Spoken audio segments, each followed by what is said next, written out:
All right, recording has started. Okay, I will, in the absence of Chair Englewood and Vice Chair Jenna Beyond DeLillo, I will call the meeting to order at 5:31 p.m. Debbie, if you could please do roll call. Yeah, Cody Phelps. Present. Kristen Beard. Present. Kate Kohler. Present. Emily Gonzalez. Present. Rhonda Wilcox. Present. And we have Englewood School Liaison Erica Elvove. Present. And excused, we have Chair Emma Wood, Vice Chair Jenna Beyond DeLillo, and City Council Liaison Tina Pring. Guests, we have Greg Somerson and Code Compliance Supervisor AJ Futro.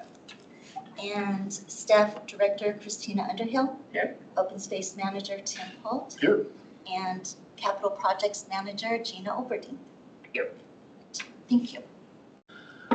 I would invite you all to introduce yourselves, but I think I'm going to hold that up till next meeting so that Jenna and Emma are here as well, and we'll do elections at that meeting. So it was nice to meet all of you beforehand that I met. First thing we'll do is approval of last meeting's minutes. Are there any comments or corrections to the minutes? No. I will ask for a motion to approve the minutes. Motion to approve. A second. I'll second. Moved and seconded. All those in favor, say aye. Aye. Any opposed, say nay. All right, motion passes. Minutes are approved. Do we have any public comments? We do not. No public comments. We will move on to new business then. And I'll welcome Code Compliance Supervisor AJ Futro to provide a presentation on the statistics for 2025. Yes, thank you.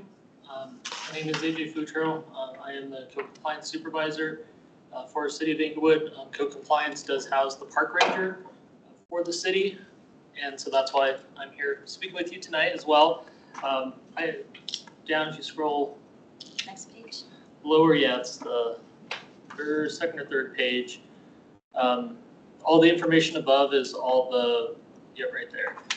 Code information for grass and weeds, snow removal, all that type of information. If you have questions, I'm more than happy to go through that as well. But specifically for parks, this is the park data for 2025.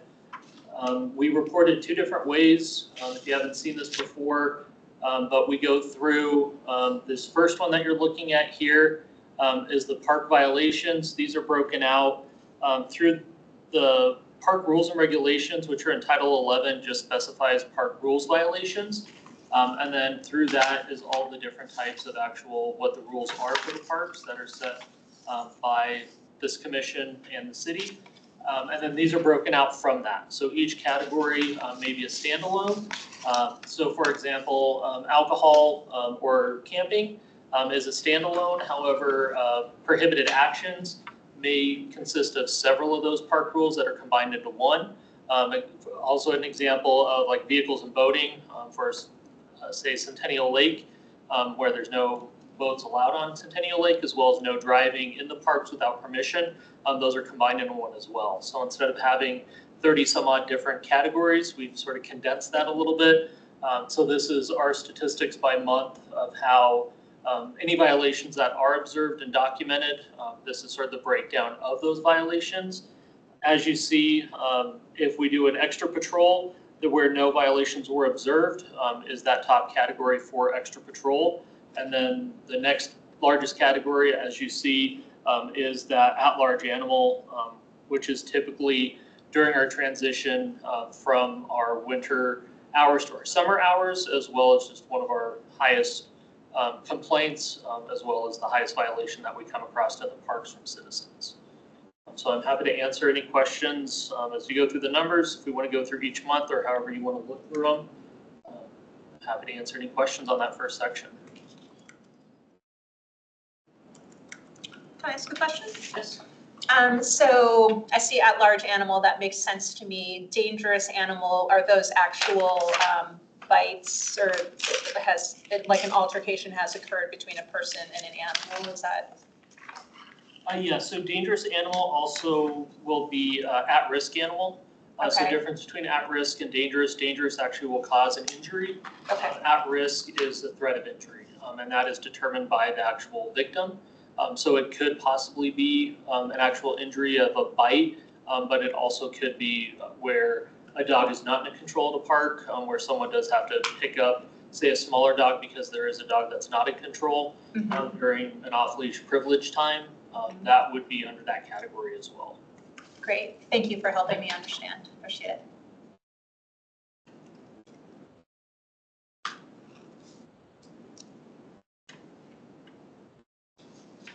Could I ask a question? Yeah. I'm new, so I don't know what the year before looked like. Can you just, like, high level, is this about what you usually see year to year? So these numbers are actually from June, are actually quite low. The biggest reason for that is staffing. We lost our park ranger in July. He moved on to police academy, and then we hired a new park ranger not until October. And that current park ranger, we actually had to let go last month, and we are actually in the process. We have final interviews next week to hire a new park ranger. So we're moving that process on actually fairly quick. But also with staffing, we're down technically two positions on the code side as well. All of our code officers provide park patrols and all that on top of the park ranger that's dedicated to the parks. So due to staffing, we've also been reassigned from the PD under community development. Same services, same everything that we're providing with the park ranger and all of our enforcement, just different divisions. So with that transition happening in September, our numbers did go down. You'll see in September to that 32, to the 32 where the previous year we were in the hundreds for the parks, just because we had a full-time staffing of a park ranger as well as 4 full-time code officers and a supervisor, where we're down to 3 code officers and we're fully staffed, and a supervisor and 1 park ranger. So because of staffing and that, we are seeing the numbers dip right now, but we do expect those to pick back up once we're fully staffed here in hopefully a couple weeks. Yeah, good luck with the hire. Thank you. Do you feel like, well, I don't know how to phrase this. There are a couple parks in my neighborhood where there are very regularly dogs off leash. It's just sort of common practice. At Emerson Park, it's mostly been stopped because of a big incident that happened. The police were called and the neighbors really were like enough. And so the main offenders quit going to that park. But at Bates Logan, it's still just like all day, every day, there's dogs off leash. And I feel like when I first moved into that neighborhood, I would see code enforcement at the park usually every day. And I feel like I haven't seen that for the last couple of summers. Is that mainly because of staffing issues, or are they just not monitoring the parks as much? Do you think, or maybe you don't know, but. No, it's not necessarily staffing. It's just really demand. We do have, well, how many parks plus schools? You probably have that answer better than me. Yeah. I think there's plus trail systems, open space areas. I want to say there's over 20 spots that are identified with separate addresses that we do, plus trails in between all those. So because of the park ranger and all the other issues that have come up more recently, probably in the last 4 to 5 years, we have seen an increase in calls, which doesn't allow us to spend all day in parks. Right. Ideally, if I had 1 ranger per park, I'd love to have them sit there all day and take care of those issues, but we can't, unfortunately. So no, I mean, our rangers, our code officers are out all day. Even our code officers, when they're on patrol, they'll go and they'll sit on the side of the road to do their reports right at the park. Yeah. For example, like Jason Park, they'll pull in the parking lot, they'll do their reports just to be that visual deterrent during the on-leash only hours. Yeah. So they are out there. Right now, I do only have 2 code officers that are covering the whole city plus myself. So right now it is staffing, but even when we are fully staffed with all the areas and that, we've seen an increase in calls just because we have provided that higher level of enforcement and that community engagement. Mhm. We are more for the voluntary compliance. We do want to get out there, provide that education, give that opportunity for compliance before we go straight to the hard-handed, here's your summons to court, you don't have that option. Right. And which we will do absolutely for those ones that are a risk, for the ones that don't have dogs under control. For the repeat offenders that we do track, we will go to enforcement. But right now, as it stands with staffing, we are limited. Luckily, it's more of our off-season. But no, Emerson Park, that's one that we monitor. Bates Logan, that's one we monitor very closely. And it's also, we rotate because there's different issues at different locations as well. Yeah. All right, thanks. Thought of another one, sorry. Absolutely. So from like a school rep perspective, I'm curious if we maintain data on whether youth are involved in these complaints or calls or not. Do we know? And I guess I'm thinking more on like the offender of these things, but I guess that could go as well for like victims, so to speak, of these things. Do we track any data of like adult versus youth involvement? We do not. Okay. If a summons is issued, then that is definitely tracked. Okay, But otherwise, we don't separate out if it's a juvenile or an adult, okay. especially on our warnings or our education. Mhm. We'll enter the data in the computer system, but we don't track, we just track strict numbers. We don't track breeds, we don't track anything else for what type of animals either. Oh. Because the breed data, we don't have any breed bans in the city. A lot of the times, a lot of agencies are getting away from breed bans Yep. because it's been proven that it's not realistic. It's not the pit bull bans and all that. If you look at a lot of statistical data, we have it here in our own city. A few years ago, labs were our number one biting dog. Right. And then it changes to chows, and it just depends on what year's going and what's the popular dog and where those bites are coming from. So we don't track specific data on who's the violator Okay. unless there is a summons issued, and then that information would be housed within that suspect information. Okay, great. Thanks. Are you already taking questions on like the breakdown of each park below? If we don't have any others, I can go sort of into what we I track just noticed next. that this was up, Yep. so I didn't know if it was fair game. Yeah, we'll But I maybe could go also run just, through it I real feel quick. like you'll answer my question when you go over that part. Yeah, we Okay. can run in through the park section. So the next section, through request, we also track data by the parks. So these are our major parks, open space areas. There are also some school locations on it and some open space. So as you notice, it's very, warnings or summonses are pretty self-explanatory. Other could be extra patrol, it could be just public relation contacts, it could be we were called out there and we were UTL or unable to locate what the complaint was. So other is just a category of anything that wasn't a warning or a summons.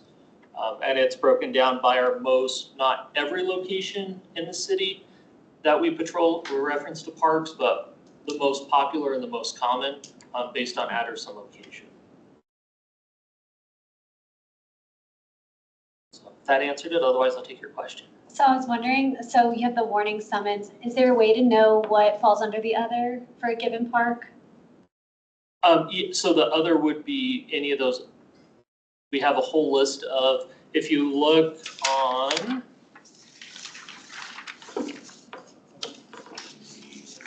if you have a copy of it and go to the case status closed section of the stats, which is the one section right above park violations. Got it. You'll see in there where it has warnings issued and summons issued. All those other categories fit into the other. Got it. I was curious, I'm right near Millerfield, so I was like, wonder what falls under the other of Millerfield because the number's still relatively low compared to others, but they seem to all fall in that category. So for example, abatement, if there's illegal signs in the park, or if there's a shopping cart or trash that we would remove, we would list that as abatement, or if there's something that we refer out to parks guys to get them to remove, we do that as a referred call. That would go on as an other category. Awesome, thank you. But yeah, anything in that category of cases status closed, that's not summons or warning, would fall into that other category. Okay, great, thank you.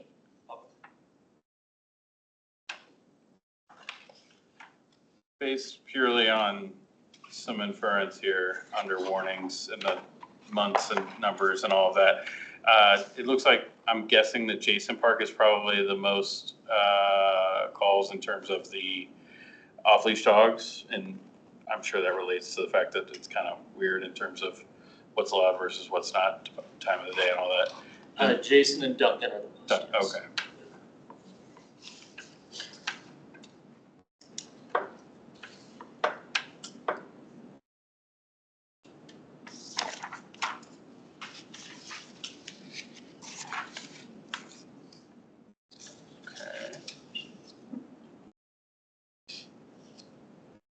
Any other questions? All right, if not, do you have any other information you'd like to share with us, or are we? No, that's about it. Like I said, we are currently in the final stages of hiring our next park ranger. So we'll have that to come. I do hope to have, once that park ranger's onboarded, I'll bring him and introduce him as well to the committee. Hopefully have that as a standard update a couple times a year. So that more to come. Thanks. Thank you. Thank you for that information. We appreciate you coming by today, and you're welcome to stay, or you're welcome, we've got some other fun updates coming related to the bond. So I'll now head over to old business, turn it over to Gina for the Renew and Recreate Bond Project update. Thanks, Cody. So for those I haven't met, I'm Gina Oberding. I am the project manager for our bond projects. So if you know and live here in Englewood, in November, we passed a $41.5 million bond that supports revival of 8 parks, the Rec Center and Pirates Cove. So I'm the lucky one to have overseeing those projects. And with that, at these meetings, I'll update on some significant milestones, challenges that we're having with those projects. So, and I also encourage you, if you have not yet done so, we do keep these projects online at the Renew and Recreate, which is the campaign. So I try to keep that updated as much as possible with the dates when things have started, if there are changes in those dates. People are generally asking us, when is my park gonna be done? Or when is that construction gonna start? Or I see the park torn up, what's that for? So things like that. So I do try to keep that updated and happy to answer any questions after I provide my update today, so. And AJ, thank you for your presentation because I learned a lot and I did not know all the things that you do. So thank you for keeping our parks wonderfully safe. So what I want to report on today are some things that have happened really since our last meeting in January. We have one park that's currently under construction, that is Emerson Park, a smaller pocket park where there's been, that construction started January 12th, and we have not had any snow-related delays, so that project is moving along very quickly. They have put in some seat walls, boulders, and elevation points have been established, and then they're doing some fine grading. Irrigation is being upgraded this week and is expected to be completed this week. So today. Oh, today. There we go. That guy always knows the hot topic here. With this project, there have been, not everyone wanted this park messed with. And so we have, there's some people we just answer to their inquiries about why this park and why are you spending money on this park, et cetera. So we're navigating that and trying to keep the neighbors updated. So we are updating through the website, through social media. There's a neighborhood group that we send out information to. So really trying to stay in front of the communication, which I think is a big part of this, so that they feel informed. There is a 4th of July party that happens at this park every year. And so we anticipate this will be done well ahead of that because we do want to be cognizant of the fact that this is a community gathering. And so that we don't anticipate any other issues with this park. Really, it's going very smoothly. So that's great. With that said, and with the knowledge that up the street is another park that has been approved for the bond. It's called Clarkson Park, another very small pocket park with some lovely green space. People have kind of been, some mixed reviews on that too. People like our green space and some people just don't want us to do anything to it, and that is fine. What we've decided to do because of Emerson, we've decided to just kind of put a pause on any more design work at Clarkson Park so that we can evaluate how Emerson's being received, how people are using that park, and then what amenities might be a complement to that park in Bates Logan, which is also in the neighborhood. And so Clarkson Park design has been put on pause. We anticipate we'll pick that up probably June, July, sort of depending on the exact date of when Emerson opens. So any questions about those two projects in particular? Okay, if you come up with something, let me know. The other project that is set to go under construction next month is Rotolo Park. So Rotolo will have a new restroom, which we're excited about, and then some really nice planting and some natural areas for people to really enjoy. So we expect that that will be under construction next month. Moving along, projects in the hopper. Just this last week, a couple milestones, we received the 100% construction drawings for the rec center. This is a pretty big deal. The rec center will get new locker rooms, some new amenities, new pool decks, some new tile in the pool, new kids slide, and really a refresh that's overdue. This project will impact, I think, quite a few people because the rec center will remain open during this construction. And so it's our job to really navigate, okay, how do we have this construction project while the rest of the rec center is open? So next steps for that project are to go under an RFP process with our procurement department and determine a general contractor for this project. So all of that will be happening in the next couple months, and we hope to, have someone chosen and secured soon. So, and I can update more with a timeline on that if you'd like.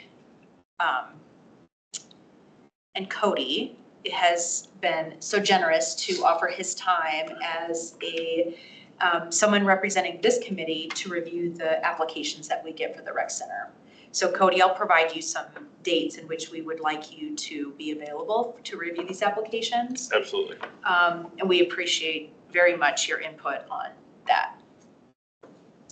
So next is Pirates Cove. So we just received the 70% construction drawings for Pirates Cove. That means we're really in the home stretch for getting Pirates Cove across the finish line. And if you've been following that project, it will be getting the competitive pool get completely demolished and replaced with more of a lounge pool. People are wanting just to hang out in there. And then we're going to add some amenities. We will be adding 2 new multi-passenger slides, so tube slides. People are really looking for that, and we really want to engage another population like teenagers with that feature. So we will have 2 new slides and then that new competitive pool, which will be really exciting.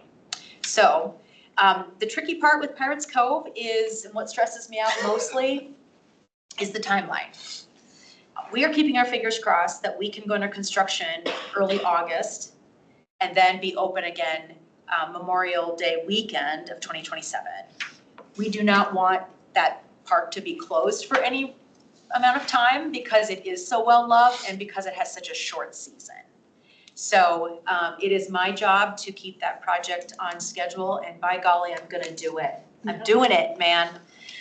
We have some wonderful architects that have really created a great, it's gonna be exciting for Englewood. So really excited about that, so. And then next in the hopper, we are expecting final design drawings for Northwest Greenbelt and Bard Park. So those 2 are coming up very quickly, and we expect those at the end of March. So March will be really busy. Yeah, you're welcome. And then I do want to touch on a couple other things. So one highlight, the last time we met at this group, we were having our ribbon cutting for Cushing Park. And if those of you that were there know that we had an estimated 30 dogs accompanied by their humans, and another probably 20 to 25 community members that attended to help us celebrate the new dog park and the playground. And so we are really grateful that Englewood voters said yes to another dog park, because as we were just talking about, people love their dogs. So let's offer them more space to have a fenced-in area where they can have their animal and come and enjoy it. And we have seen so much activity at the dog parks there with the agility equipment and people just really enjoying the community. So that is something definitely to be celebrated. And then challenges. So I should reorganize this so I don't end with Debbie Downer over here. But challenges, stormwater. I am a broken record with this, but managing stormwater, what we do with it, drainage of it, keeping it, getting along its way. It is a requirement for us to consider all these parks and what you do with stormwater in a 100-year event especially. We know that some dangerous events can occur when you have not thought about stormwater. So it is something that has held up our project at Miller Field a little bit. So, it's not Emily. Yes, Emily? Katie. You mentioned you live by Miller Field. We are super excited about the possibilities at Miller Field, but it's completely flat. And so if we have a 100-year event, there is no place for that water to go. That makes sense. Yeah. So we are talking with our utilities department and the stormwater division about what to do with stormwater. We see some great opportunities for Miller Field, but we want to be very thoughtful about the safety and the infrastructure we put in before we really talk about the excitement of a playground and a splash pad and all these other wonderful things. And it is very well loved right now. Like there's always people there either playing sports or walking their dogs. Yes. So I think for now it's still a good place to be. It's still an excellent, it's like a little hidden gem, you know?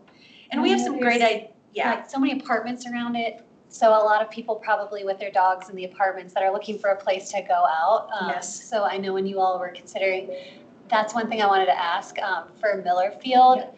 I know there was splash pad playground, but do you think there will still be a pet aspect there, or where will all of those apartment people go with their pets? Yeah, it's a good question. So right now we want to activate the parts of the park that are not activated, including some more walking paths through the park with lighting. So when we talk about safety in the park, lighting is always one of the things that increases safety.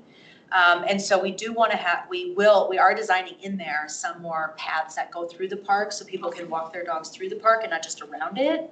But we do not have plans for like a fenced in dog area. I didn't think so, That because would it's have a small plot of land. Yeah. And that's something that would have to go through city council and be approved by city council. And there's just been some mixed feelings on that. But we feel like with activation of the park, people will at least be able to still have their dog on leash and do some really nice walking. Awesome. There'll be places to sit and enjoy some shade. And, still we want to have the green space. We'll still have 2 baseball fields, 1 softball, 1 baseball field. And so still a lot of space to still enjoy. Because right now it's such a community center in my neighborhood, but it's also dangerous to walk to just from across the street because there's no pedestrian like activation. Yeah. And so I live on Cherokee Street, so people just blow down the hill and like kind of try to hit me with their car all the time. And I'm just getting in my car in front of my home. So when we try to cross the street with our dog or with my child, it's pretty dangerous. Yeah. But we have like been putting the pins on the map with whichever city project is starting to kind of address all the crosswalks and everything. We've started to call that out, but I'm hoping that this park project will also kind of contemplate all of that organically. Thank you. Yeah, thank you. And we are working with our traffic engineer. He's newer to the city within the last year. And so he's identified as well, where are the pedestrian crossings? Where can we slow traffic down? Is in charge of Hamden, so that makes it kind of complicated, right? Yep, yeah. So, we're engaging other departments throughout the city, especially with that park, because we know that, yes, that hill especially, but how do we have some bump outs? How do we have some more, whether it's specific crossing areas, curb, whatever they're called. Bump outs. Curb bump outs, okay. Yeah. In different parts of that park so that when people are coming, so please continue to, bring us your ideas. This, we kind of have some concepts for this park, but with us being concept looks stalled. awesome. Yeah. I saw that when it first came out, and all of my neighbors are really excited. Yeah, so. We're excited too. We're really excited about that park and the opportunities for it. We're going to be building a pavilion where we could host concerts there. I saw that. Concerts Super here out front, which has been fine, but we would like to bring them to Miller Field. Yeah. We'd like to really reactivate that part of the city. So, so stormwater, it will be probably what I talked to you about next month too, as the main challenge for all of us. Stormwater is also something we're talking about at Bellevue Park. So it's just a conversation that is ongoing. So that's probably about it for me. Cody, I hope to take just a moment of your time at some point just to kind of pinpoint some key dates for review of these proposals that we'll get for the rec center and Pirates Cove. And, just to give you a heads up, but otherwise that's it from me. So, That's yeah. great. Just want to I just want to ask her a question. Sure. Last month you talked about there being a small part of Pirates Cove that was on Bellevue and what that might look like. Are there any updates on that? Yes, thank you. So what Chris is referring to is while the city owns both Bellevue Park and Pirates Cove, there is an easement. And part of the Pirates Cove, there will be a new slide tower built on what is actually Bellevue Park's property. And so if the city were to ever sell either one of these properties, you have to have something in record that says who can do what with what property. And I'm dumbing this down because this is how I understand it, and I don't speak legal speak, so. But basically, the slide tower that will be built for Pirates Cove will be on Bellevue Park's property. So we are talking about what is the way to get that confirmed. And so we're working with our city attorney to really discuss, okay, what do we need to do legally so that Pirates Cove can build this slide tower on Bellevue Park's property? And there are no concerns with it, it's just paperwork. It's just Okay, it's just something that's Yeah, this happening. shouldn't so Okay. Yeah. That's, I think, kind of where I was getting at is like, do we need an update on it? Yeah. What's the process? But it's just a process. Yeah. And honestly, I don't know, I mean, Bellevue Park would be almost impossible to sell, it goes back to the voters, if any park property was ever proposed as being sold. And Pirates Cove, kind of in the same boat, so not very concerned about it, probably won't ever happen in any of our lifetimes, but at least the paperwork's done, so in 20, 30, 40, 50 years, they don't turn around and say, why didn't they do this? Right. Yeah. It's sort of this, Which we have run into some of those issues, right? Oh, With Miller certain- Field is a great example. That has like multiple parcels, has a right of way right down the middle of the park that's sewer, right? Utilities, and it's just weird, like why when they designate Miller Field as a park, didn't they just do the paperwork to say it's one parcel of the city? Right. So there's all these little nuances we're finding, but none of that will slow us down on these projects, just stormwater. Yeah. Okay, cool. Thanks, Gina. yeah, thanks, Chris. Thanks, Chris. Katie, do you have something? Just a small question. I don't know if this is something you know the answer to, but I know Bellevue Park is on the list, and I think that tunnel that connects to Progress Park is very cool. But who owns the tunnel? Is that Littleton or Englewood? And do we work together with them when we're going to be doing Bellevue Park is there any kind of connectivity there, I guess? Well, I think it's Littleton that owns it. We own up to the tunnel. Okay. And then And Progress then the Park is tunnel, once you actually enter the tunnel, South then you're Suburban. in Littleton. Correct. Okay, Yeah. got it. But I think you bring up a good point, which is with even more activation for Bellevue Park and Pirates Cove, where do people park their car? You know, and Progress Park is one of the places where people could park and then walk through the tunnel to come, And so, yes, we do have a working relationship with South Suburban to talk to them about, and then we have an IGA, intergovernmental agreement for parking in their spaces for our parks. So we do have a good relationship with them in that regard. Yeah, it feels really good, like it flows nicely. Yeah, good question, thanks. Thank you. I've got one little one too. And when you were talking about crosswalks and safety for Miller, it actually brought up for me, at the Cushing Park, people have to cross over. Is there any consideration for crossing that road? I see Yeah. people nodding their heads. I do my bike ride there to get down to the river a lot, so people don't stop. We're actually gonna be installing a hawk signal, the one you see like on Broadway, to cross between the Paseos there, Okay. by Zomo. Mhm. And they're putting new ones in, so I asked Public Works, can we have the old ones and put it in on Inca? Oh. And they said yes.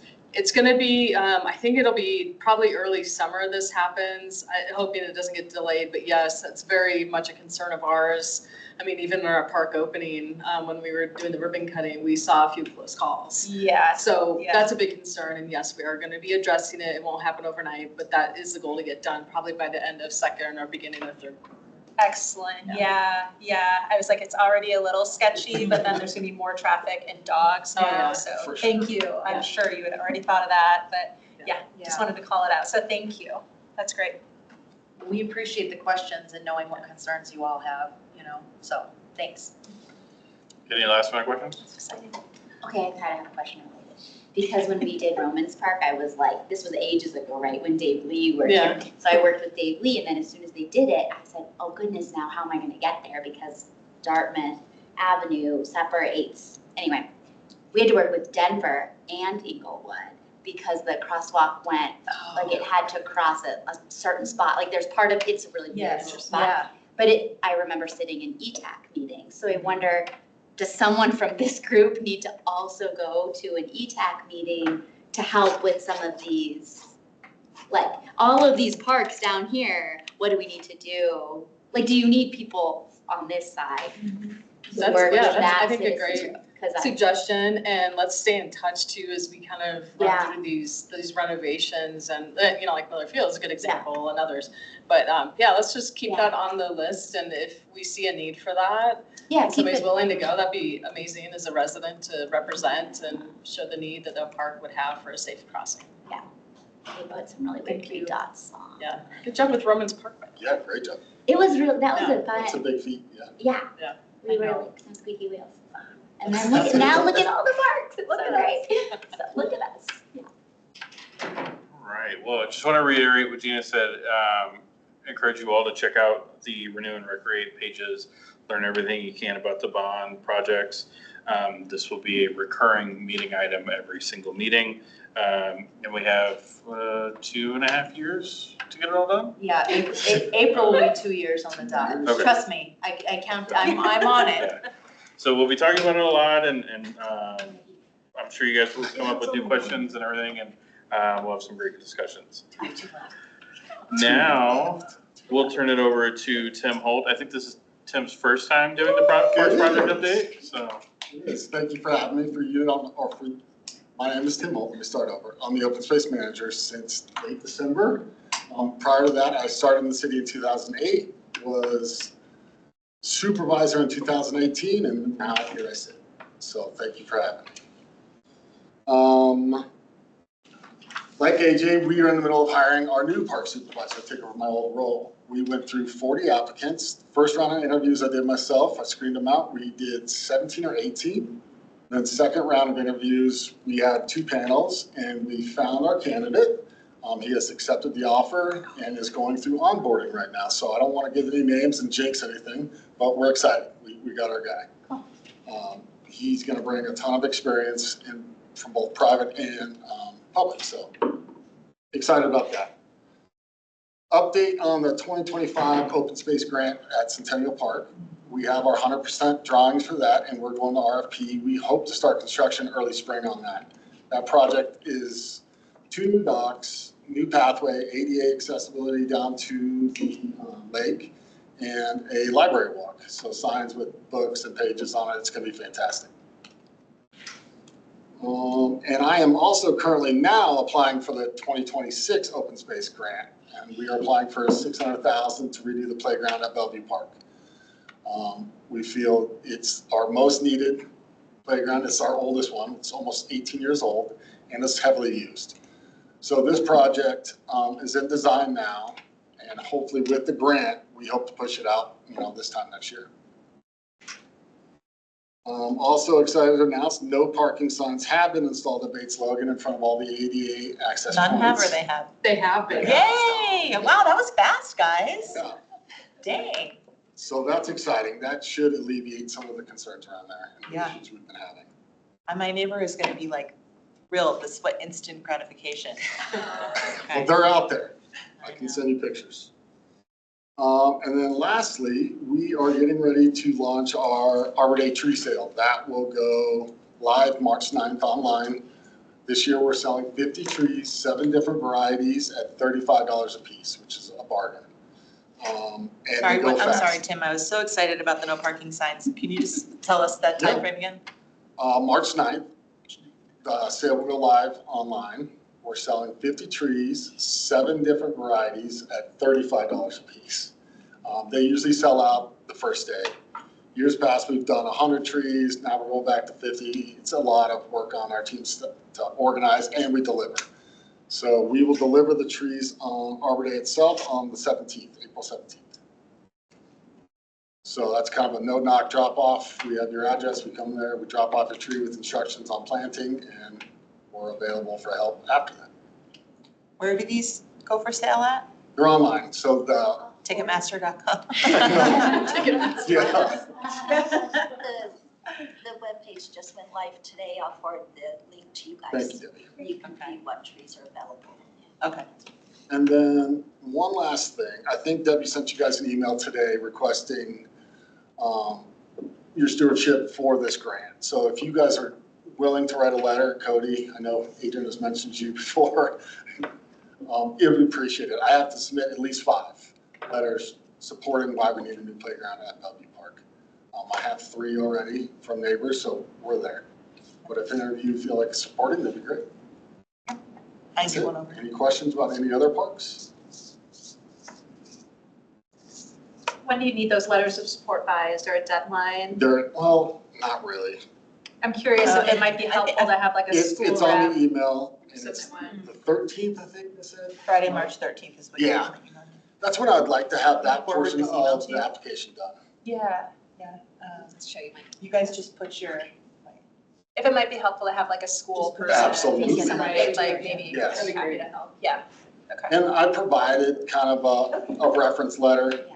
In years past, some people have just put their name on that, and I've submitted the exact same letter for multiple people. It's not ideal, but I will do it. Is it a volume game, No, or is it more like the title of people is more important? yeah, absolutely. It's 5 max, actually, so it's definitely not long. so we all can put them in and then you can do like battle of the letters. Absolutely. Okay, That's Gina's job. yeah, great. Oh, You can be the bad guy. voluntold, cool. The open space grants are through Arapahoe County. It's a portion of money that the city of Englewood has to match a certain amount of funds, and then we are able to get some funds. It's not guaranteed, but we've been very successful in recent years doing projects like Centennial Park that they're working on now, Bates Logan. The whole thing was done. 3 phases, Bates Logan. Yeah. That's going to be similar for Bellevue. When I first came on, we had, in one of the meetings, we went through like where the money gets spent, what everything is. Will we do that again this year? Yeah, We can, absolutely. I think just for the new people, that was the most helpful thing for me to understand how we fund everything. So through Arapahoe County, we have to at least match 25%. Mhm. So we're asking for 600, we're gonna match 400 to help on $1 million project. Really, this project, I think, came in well over, close to 3 million. So it'll be phased in. Yep. Phase 1 will be playground, phase 2 will be tennis courts and landscaping, phase 3 will be possibly additional parking, lighting, and things like that. But it will be phased in. Yeah, that'd be fun to show you guys the funding, because what's really cool about the open space grants for Arapahoe County is it's a 1/4% sales tax, it's indefinite. And so not only do we get about 1.3 million annually that we go into our open space fund, we then use that fund to help match the grant, which is amazing, because, I mean, if that didn't happen, municipalities across Arapahoe County wouldn't have the funding to do all these amazing projects to keep our parks and open space really nice. So yeah, we'll definitely bring that into a future meeting, probably when Adrian's back too, to go through that. He's our deputy director who used to be the open space manager. So took Dave Lee's place. Yep. To tie it And I was together. here with Dave Lee for that. That was quite a feat you guys did, so congratulations. Yeah. So yeah, we'll put that on a future agenda. Yeah, it was cool. I would love to even like see it again, just to refresh. Yeah. Definitely. All right, any more questions for Tim? Okay, we'll move on to staff's choice. I have one item, and this is coming from Broken Tee, our golf course. We're currently doing some great work out there for soil remediation. The soil's it's built on a landfill, and so the soil's just over time just loses nutrients and other things. And so we're doing this big project out there. So that's creating some challenges to the golf course. But the biggest challenge right now is the drought conditions we are in. They're moving to cart path only. So if you are a golfer and you tend to play golf there ever, you have to stay on the cart path. Denver just went to walking only. They don't even want carts near their grass. So Our superintendent out there is looking at the turf conditions and seeing what options we have. We're hoping for some rain, maybe Friday night, they're saying. Probably won't be enough, being that we're so dry out there. But even our parks too are in the same, I'm sure your yards are in the same boat, and your plants. So just so you know, that's where we're moving to. This commission, if there's ever complaints or people want to talk about the golf course, sometimes we'll have the superintendent or the manager of the golf course come and do a report for you all so that you know what they're working on. But they may come talk to you. And so just if you get any questions, it's drought conditions, we're cart path only. Wash your cars, do something to get some snow. I don't know. We need some moisture here. Any other staff choice? All right, we'll move on to commissioner's choice. Just to explain that for the new people, it is your opportunity to bring up whatever you would like to bring up. You can also just say you don't have anything, so totally up to you. Anybody? I just wanted to. Oh, you go Oh, I was first. I was just gonna say thanks for having me for my first time. I look forward to serving with you all and meeting each of you, I guess more in depth at the next meeting. We'll meet in depth after. Okay, cool. This is just positive feedback that I just didn't really have all of it and really like feel up to it at the last meeting. I think this last Holiday Express was by far the best that you guys have done, hands down. The neighbors are still talking about it. It was the chatter that this was just the best. And I think the thing for the kids and the adults, if I'm being honest, that was the most fun was the photo booth and then the craft project being making the photo frame, because all the kids got pictures together and they all have matching pictures in their rooms still. They're still up, even though it's not Christmas anymore. It was just like amazing, guy. I mean, hats off to you, because the neighborhood just loved it. And they love it every year, but it's just, this was the best by far. And I'll just say that that event is put on by the whole department. So we have library in our department. They did the craft. The photo booth obviously was a contractor that came in for that, but it is one of our favorite events too. It kind of rounds out the year, and I'm glad to hear that. So Yeah, it was like everyone just loved it, and everyone loved the photo booth. It was like, because the kids were doing photos and the parents and then individual families, and it was cool that you just got all the pictures at the end so you could go through and find the ones you want. And then to be able to print and have that, it was just instant gratification for the kids. They just were like beside themselves. Thank you. Well, just want to thank you all for joining the commission.